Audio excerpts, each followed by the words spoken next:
Big market voices में हमारे साथ कंप्लीट सर्कल के मैनेजिंग पार्टनर और सीईओ गुरमीत चड्ढा जुड़ गए हैं। उनसे बात करते हैं। Gurmeet, good afternoon. काफ़ी बड़ी मार्केट में रैली और फिर एक शेकआउट फ्राइडे को वो एचडीएफसी ट्विंस की बदौलत, लेकिन फिर स्टेबिलिटी वापस लौटी और एफआईआईज की बहुत ज़बरदस्त बाइंग पिछले कई दिनों से 2-2 हज़ार करोड़ की एवरेज बाइंग। किस तरीके से देख रहे हैं आप इस फेज को? क्या हम एक मेल्टअप की तरफ जा रहे हैं मार्केट में? अनुज, अगर आप देखिए पिछले 8 सेशंस में लगभग लगभग 13,500 करोड़ का बाइंग आया है। और अगर आप अप्रैल का नेट फिगर देखेंगे तो करीबन करीबन 5700 करोड़ है। और मई का भी अगर आप अगर एमटीडी देखेंगे तो करीबन करीबन 7,700 करोड़ है। आज का नंबर आ जाएगा जब मार्केट्स बंद होंगे। तो मुझे लग रहा है कि थोड़ा सा अभी कहना कि ये ट्रेंड रिवर्सल है, थोड़ा सा जल्दबाजी होगी। बट फ्लोज डेफिनेटली रिवर्स हुए, क्योंकि 2 साल से हमने बहुत एग्रेसिव सेलिंग देखी है एफआईआईज की। उसके दो मेन कारण है। इन्फ्लेशन ग्लोबली एक एक्सपेक्टेशन है कि पीक आउट होगी और ट्रेंड जो है, एक ट्रैजेक्टरी जो है वो दिख रही है कि नीचे आती हुई। वो आप कमोडिटी प्राइसेस में भी देख सकते हैं, वो आप सॉफ्ट जो कमोडिटीज है उसमें भी देखने को मिल रहा है। थोड़ा बेस इम्पैक्ट भी आएगा। दूसरा, मुझे लगता है कि मार्केट ये प्राइसिंग कर रहा है कि रेट कट होना शुरू होंगे एंड ऑफ द ईयर की तरफ, अक्टूबर दिसंबर की तरफ से। क्योंकि यूएस का 10 ईयर बॉन्ड आप देखेंगे 330 के आसपास इंडिकेट कर रहा है। वो हाइपोथेसिस रहेगी कि नहीं, वो हमें देखना पड़ेगा कुछ समय तक। और तीसरा, हमारा अपना मैक्रो सिचुएशन काफी इम्प्रूव हुआ है। जो हमारा अपना बैलेंस ऑफ पेमेंट सिचुएशन है, मुझे लगता है उसको हम कम डिस्कस करते हैं। पर जिस तरीके से इंडिया का जो करंट अकाउंट डेफिसिट है, बैलेंस ऑफ पेमेंट सिचुएशन है, वो मैनेज हुआ है, काफी मुझे लगता है फायदा देगा आगे जाके। और थोड़ा सा मार्केट को शिकअप करने के लिए थोड़े हैवी वेट्स को चलना जरूरी है। तो जब तक आईटी नहीं चलता है, जो कि लगभग 20% वेटेज है, रिलायंस भी हालांकि 10% चला है लो से, बट वैसा मूवमेंट नहीं है। एचडीएफसी में थोड़ा सा मूवमेंट आ रहा था, तो मैं ये वेटेज का इशू। तो जब तक ये थोड़ा हैवी वेट नहीं चलेगा, इंडेक्स का बड़ा मूवमेंट मुझे लगता नहीं है कि नियर टर्म में बहुत जल्दी होने वाला। ओके। अच्छा गुरमीत, क्योंकि बात हल्की सी एचडीएफसी की हुई, वो जो फ्राइडे का न्यूज़ फ्लो आया एमएससीआई वाला, उसको आप किस तरीके से देख रहे हैं? क्योंकि फंडामेंटली तो ऑब्वियसली कोई इम्पैक्ट नहीं है, लेकिन टेक्निकली एक बड़ा इम्पैक्ट था और काफ़ी सेलिंग आई, और considering stocks almost all time high पे थे, तो शायद उसकी वजह से थोड़ा और प्रेशर आया। लेकिन इस समय इन स्टॉक्स को लेकर क्या व्यू होगा आपका? ये अनुज, थोड़ा सा मुझे लगता है रेगुलेटर्स को भी देखना चाहिए कि हम बिल्कुल। इतना ज्यादा पैसिव बोलते हैं और टेक्निकल कारण की वजह से किसी भी बड़े स्टॉक में डिस्ट्रप्शन आ सकता है। 150-200 मिलियन डॉलर का सेलिंग। तो मुझे लगता है जितना ये बिग बिकमिंग बिगर जो है, एक थोड़ा कंसर्न है मेरे हिसाब से, जो कि ये शॉर्ट टर्म डिस्ट्रप्शन क्रिएट करता है। मुझे नहीं लगता कुछ भी सिचुएशन बदली है। मेरा अभी भी मानना है कि जब मर्जर कंप्लीट होगा, स्टॉक्स में और लेग्स हैं, काफी सारे स्पेसेस में बहुत सिनर्जी आएगी। चाहे वो होम लोन है, मॉर्गेज बिजनेस में पर्टिकुलर क्रॉस सेल अपॉर्चुनिटी है। दूसरा, जो रेगुलेटरी ओवरहैंग था एचडीएफसी लाइफ के स्टॉक को लेके, वो चला गया है। बैंक बहुत एग्रेसिवली डिपॉजिट मोबिलाइजेशन कर रहा है। मैं बार बार बोल रहा हूँ कि इस दौर में डिफरेंशिएशन लाइबिलिटी साइड आती है, जब इंटरेस्ट रेट्स हाई साइड होते हैं। 20% के ऊपर का डिपॉजिट ग्रोथ है। और बहुत जगह अपॉर्चुनिटीज है, जैसे गोल्ड लोन में सिर्फ 0.5% मार्केट शेयर उनका, कंबाइंड मार्केट शेयर मर्जर की बात कर रहा हूँ। रिटेल में और एक्सपेंशन कर रहे हैं। आप धीरे से अगर देखेंगे, उन्होंने जो एसएमई बुक और कॉर्पोरेट बुक पे काम किया है, एचडीएफसी ऑलरेडी उस पर काफी लीड ले रहा है। बाकी बैंक अभी भी रिटेल ज्यादा कर रहे हैं, तो थोड़ा सा ट्रेंड सेटर रहा है। तो मुझे लगता है स्टेडी है, और वैल्यूएशन उतना स्ट्रेच नहीं है जितना एक टाइम हुआ करता था। नियर टर्म में मुझे हालांकि थोड़ा सा मुझे लगता है कि एक्सिस जैसे सिटी बैंक के एक्विजिशन के बाद थोड़ा सा मुझे लगता है कैचअप करेगा बाकी प्राइवेट सेक्टर पीयर्स के बाद। थोड़े से रीजनल बैंक्स जो है, छोटे प्राइवेट सेक्टर बैंक्स हैं, वो भी, वहां भी थोड़ा वैल्यूएशन कंफर्ट है। फेडरल बैंक है 1.2 बुक वैल्यू पे है। आरबीएल तो बिलो बुक वैल्यू पे है। थोड़ा सा कंसर्न रहा है स्लिपेज का लेके दोनों बैंक्स में। फेडरल बैंक में हमने देखा कि एग्री बुक में थोड़ा सा, ये सीजनल क्वार्टर होता है, एग्री बुक में थोड़ा स्लिपेज आता है। तो मुझे लगता है वहां थोड़ा सा वैल्यूएशन कंफर्ट है, जो जो एक पॉकेट है जो देखा जा सकता ओके अच्छा, इस बीच एक बार पिडिलाइट लेके आइए स्क्रीन पे। पिडिलाइट आज सुबह ही मैं बात भी कर रहा था, मैं और अनुज बात कर रहे थे कि अमूमन ये स्टॉक जिस दिन आपको लगेगा कि अर्निंग्स थोड़ी सी खराब रही हैं, बट उस दिन शॉर्ट मत कीजिएगा भूल के भी अगर स्पेशली गैप डाउन हो। और आपकी स्क्रीन पे इस वक्त पिडिलाइट, आज ओपनिंग जोन था 2410, इट्स 2475। सुबह ही बात हो गई थी नॉर्थ ईस्ट के आसपास। Don't go short on Pidilite in any circumstances, they hyper है। अच्छा गुरमीत, क्रूड भी नीचे है, Berger Paints, Asian Paints, adhesives में Pidilite, they are doing well. और अब तक आई मीन अप्रैल से पहले, मार्च से पहले बाजार आई थिंक कुछ न्यू प्लेयर्स की जब जगह ढूंढ रहा था तो बाजार इनमें इंटरेस्ट शो नहीं कर रहा था, एंड फाइनली आपका क्रूड 75 पे है। इस बार के स्विंग में निफ्टी के इन स्टॉक्स ने पार्टिसिपेट किया है। आपका इन 3-4 स्टॉक्स पे क्या व्यू है और प्रेफर्ड बाय क्या रहेगा आपका इसमें? वेदा जी, पिडिलाइट और एशियन पेंट्स एक ऐसे स्टॉक्स हैं जिनकी ऑब्ituaries मैं खुद 10-12 साल से सुन रहा हूँ मार्केट पार्टिसिपेंट से, बट एक प्रीमियम हमेशा मेंटेन करते हैं। पिडिलाइट अगर आप देखेंगे नतीजों में, उनका जो सीएनबी बिजनेस है, जो कंज्यूमर और बाजार बिजनेस है, रिटेल बिजनेस है, उसमें काफी अच्छा ग्रोथ आया। उसमें मार्जिन भी स्टेडी था। जो उनका B2B बिजनेस है, और जिसमें थोड़ा एक्सपोर्ट भी आता है, इंटरनेशनल बिजनेस भी आता है, वहां पे थोड़ा सा स्ट्रेस आया है। तो स्ट्रॉन्ग ब्रांड है। और दूसरा, उन्होंने ब्रांड्स में इतना इन्वेस्ट किया है कि ये बहुत सिनोनिमस हो गए कैटेगरीज को लेके, चाहे वो फेविकॉल है, चाहे एमसील है, चाहे बाकी एडेसिव्स और सीलेंट्स है। तो बट मैं इंक्रीमेंटली ऐड नहीं करूंगा। मेरे पास पुराना एक्सपोजर है, वो पड़ा हुआ है पोर्टफोलियो में, बट मैं 90 का ट्रेलिंग मल्टीपल देख के और इंक्रीमेंटली ऐड नहीं करना चाहिए। कंसाई नेरोलैक, जैसे कि आपने पेंट्स की बात की, नंबर बहुत अच्छे आया, उसने सरप्राइज किया। उनका डेकोरेटिव पेंट्स, उसमें भी वॉल्यूम ग्रोथ आया। उसके अलावा उनका जो इंडस्ट्रियल और ऑटो कंपाउंड वाला पेंट सेगमेंट है, वहां पे भी मजबूती देखने को मिली। मेरा मानना है कि थोड़ा जो वैल्यू है अभी बिल्डिंग मटेरियल स्पेस में, कुछ हद तक सीमेंट में है, थोड़ा सा कैचअप ट्रेड हो सकता है। कुछ एसीसी अंबुजा को लेके हो सकता है, क्योंकि अदानी एपिसोड की वजह से करेक्शन आया था। अंबुजा में ऑलरेडी रिकवरी आई है, एसीसी अभी भी रिप्लेसमेंट कॉस्ट में। कुछ उसमें मिड कैप सीमेंट नेम्स भी हैं, जैसे सागर सीमेंट है। उसके अलावा जो सैनिटरी वेयर है, सेरा है, उसमें काफी बड़ा अनऑर्गेनाइज मार्केट है, काफी स्पेकुलर ट्रेंड है अनऑर्गेनाइज टू ऑर्गेनाइज का। और आप अगर इंडस्ट्री लीडिंग ब्रांड पकड़ते हैं तो लंबी स्टोरी प्ले आउट हो सकती है।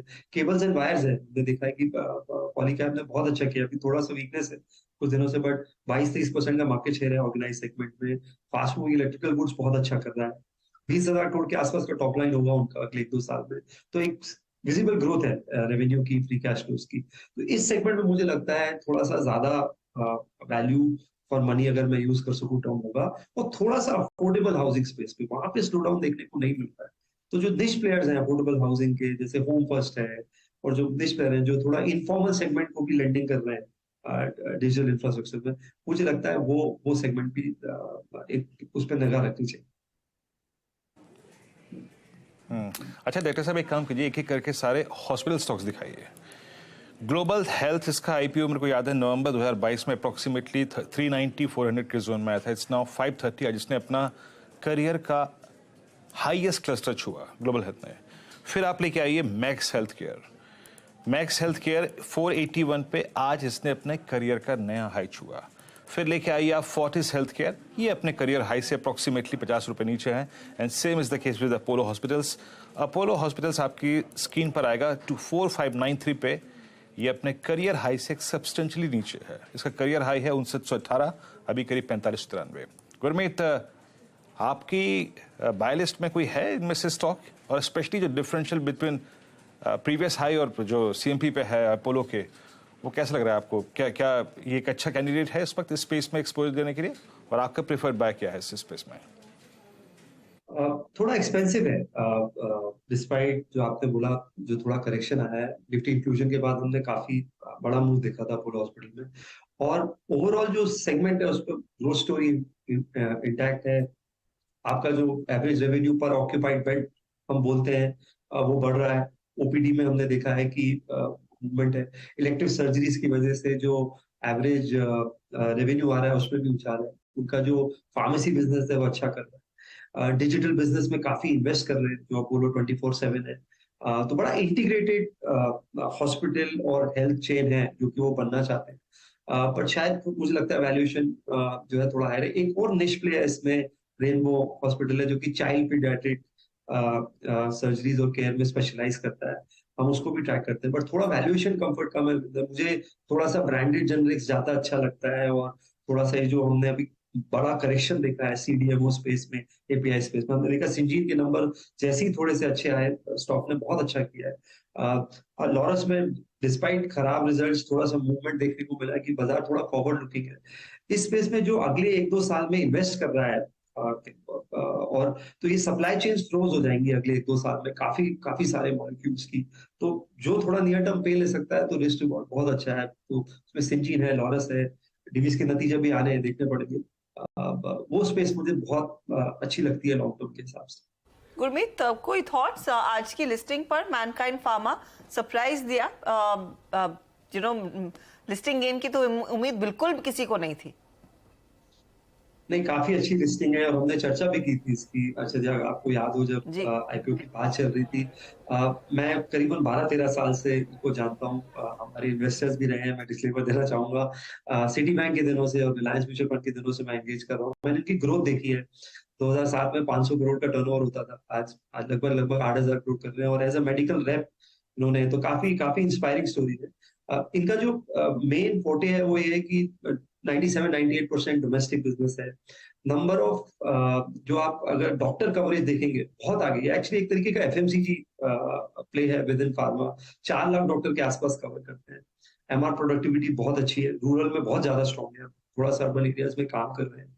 इनके जो कंज्यूमर हेल्थ केयर ब्रांड्स हैं, चाहे वो पेगा न्यूज है, अनवांटेड 72 है, कॉन्डम्स में काफी अच्छा कर रहा है। वो सेगमेंट धीरे धीरे ग्रो कर रहा है, हालांकि अभी करीबन 8-9% ही है। और करीबन करीबन 9 ऐसी थेरेपीज है जहां इनका 200 करोड़ से ऊपर का टॉप लाइन है। तो बड़ा अच्छा स्टेडी बिजनेस है, मुझे लगता है अच्छा करेगा। शायद लिस्टिंग गेन इतना हो गया है कि शायद नियर टर्म अपसाइड हो सकता है कैप हो जाए, क्योंकि वैल्यूएशन थोड़े से अब ऊपर चले गए। बट बड़ा अच्छा स्टेडी स्टॉक है, और अगर लॉन्ग टर्म पोर्टफोलियो में रखना और अगर थोड़ा आगे जाके और रीजनेबल प्राइस मिलते हैं तो बिल्कुल ऐड किया जा सकता है। अच्छा, आपने चर्चा की शुरुआत में कहा था दिग्गज आईटी कंपनियों को परफॉर्म करना चाहिए अगर यहाँ से और कुछ बेहतर प्रदर्शन दिखाए, लेकिन ये मिड कैप आईटी पर जिस तरह का प्रदर्शन स्पेशली आज देखने को मिला है, और लार्जली अगर नंबर्स को एनालाइज करें उनकी स्थिति काफी ज्यादा बेहतर है compare to what Infosys had to go through. यहाँ पर आपकी क्या राय है? क्या मौके दिख रहे हैं आपको, और कमिटमेंट रहेगा क्या निवेश का? एक क्वार्टर में वेट करना चाहूंगा। यदि हम लोग ऑलरेडी इन्वेस्टेड हैं टेक में सम एक्सटेंट तक, मुझे लगता है डिफरेंशिएशन हो रहा है। जैसे बिरला सॉफ्ट के नतीजे अच्छे आए, टीसीबी उन्होंने $285 मिलियन का बताया, तो थोड़ा सा पॉजिटिव रिएक्शन आया। हमने टाटा एलेक्सी में भी थोड़ा सा मूव देखा। केपीआईटी ने बहुत अच्छा किया है, जो कि एक तरीके का ऑटो एम्बेडेड सॉफ्टवेयर है, ईआरडी स्पेस में काम करते हैं। एचसीएल के का रिएक्शन काफी म्यूटेड था, उसके नतीजे इतने खराब नहीं थे। थोड़ा नेगेटिव रिएक्शन हमें इन्फोसिस विप्रो में ज्यादा देखने को मिला। मुझे लगता है कि थोड़ा सा एक क्वार्टर बाद और क्लैरिटी आएगी कि कितना अनसर्टेनिटी है, डिसीजन मेकिंग में कितना इम्पैक्ट कर रहा है। मुझे नहीं लगता लॉन्ग टर्म ट्रेंड में कोई ऐसा, ना डिजिटाइजेशन कम होने वाला है, ना कॉमर्स कम होने वाला है। बट जो एप्लीकेशन है, जो एआई का डिसरप्शन है, specially chat GPT related generative AI जिसे हम बोलते हैं, वो अभी हमें पता नहीं है कि कितने एक्सटेंट तक वो जॉब्स को खत्म करेगा। चाहे वो कोडिंग जॉब्स हैं लोअर एंड पे, या कितने आउटसोर्सिंग जॉब को इम्पैक्ट करेगा। तो मुझे लगता है एक क्वार्टर वेट करना चाहिए।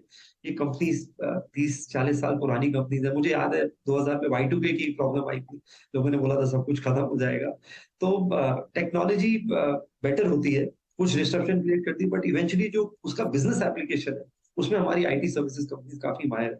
तो मे भी एक क्वार्टर बाद मुझे लगता है बेटर व्यू बनाना बेटर रहेगा। अच्छा गुरमीत, एक लास्ट सवाल मेरी तरफ से। अभी 2 दिन से एक डील की चर्चा हो रही है, वो जो आदित्य बिरला फैशंस और टीसीएनएस क्लोथिंग को लेकर। आपने पढ़ा क्या उस डील के बारे में? और काफ़ी माइनॉरिटी शेयर होल्डर्स के बारे में लग रहा है कि शायद उनको शॉर्ट चेंज किया जा रहा है। कोई व्यू इस पर? हमारे रेडार में है अनुज, और थोड़ा सा मुझे लगता है आदित्य बिरला फैशन ने थोड़ा सा जो पोटेंशियल उस हिसाब से डिलीवर नहीं किया है। Kind of brands they have, जिस हिसाब से उनका डिस्ट्रीब्यूशन रीच है, तो एक जो इकोनॉमी रीओपनिंग होना चाहिए था, वो मुझे लगता है थोड़ा सा मिसिंग है। तो थोड़ा सा कंसर्न्स है डील को लेके, वो over a period time address होंगे। एक हमें जो पॉकेट जिससे बिल्कुल मिलता जुलता नहीं है, जो हमें पसंद है हमारे पोर्टफोलियो में, गोकुलदास एक्सपोर्ट्स है। वैल्यूएशन कंफर्ट है, 12-13 के मल्टीपल पे अभी थोड़ा सा मूव भी आया है पिछले एक हफ्ते में। यूएस सॉफ्ट होने के बावजूद पिछला क्वार्टर उनका फ्लैट था। H&M और गैप जैसे ब्रांड्स की ये उनके टॉप लेवल्स है, 80% सेल यूएस से है। और आगे जिस तरीके से हमारी ट्रेड ट्रीटीज हो रही है, यूके से होने का है, कनाडा से अभी हमने आज चर्चा हुई है, मुझे लगता है ग्रोथ पोटेंशियल अच्छा है। और 3 यूनिट्स इनके कमर्शियलाइज हो रहे हैं अगले 1 साल में, नेटवेयर और बाकी चीजों के, तमिलनाडु में, एमपी में वगैरह में। तो मुझे वहां पे थोड़ा वैल्यूएशन कंफर्ट भी लगता है, कुछ टर्न अराउंड भी हुआ है जब से ब्लैकस्टोन ने एग्जिट किया है, तो वो एक हमारे पोर्टफोलियो में स्टॉक है। एबीआर हमने अभी रिडार में रखा है, हम शायद कुछ टाइम बाद इस पे एक बेहतर व्यू बना पाएंगे। जोमैटो आज का एक बड़ा एक्सीडेंट है, करीब 6% नीचे ट्रेड करता हुआ। आज सुबह में जो हम डेवलपमेंट पढ़ भी रहे थे कि इन्वेस्को ने दरअसल स्विगी को यहाँ पर उसकी वैल्यूएशन घटाई और ये दूसरी दफा हो रही है, उसका कुछ बुखार जोमैटो पर भी चढ़ गया।